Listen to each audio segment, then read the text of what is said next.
মানুষের মাথার মগজগুলো ভাতের মারের মতো টকবক টকবক করতে থাকবে, আর মানুষের জিহ্বাগুলো কুকুরের মতো চলতে থাকবে, নাভি পর্যন্ত জিহ্বাটা চলে আসবে।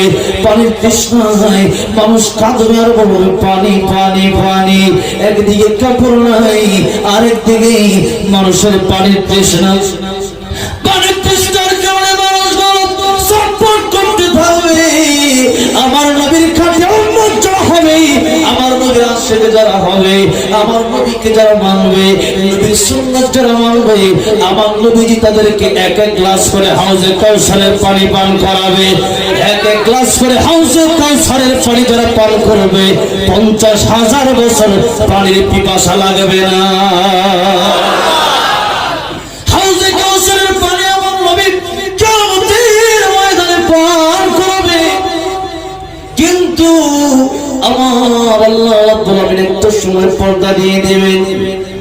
ও আমার বন্ধু, ও আমার হাবিব, কিছু মানুষ আসতেছে আপনার উম্মত দাবি করে, কিন্তু এদেরকে পানি পান করানো যাবে না।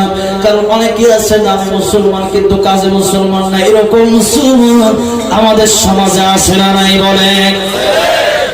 নামে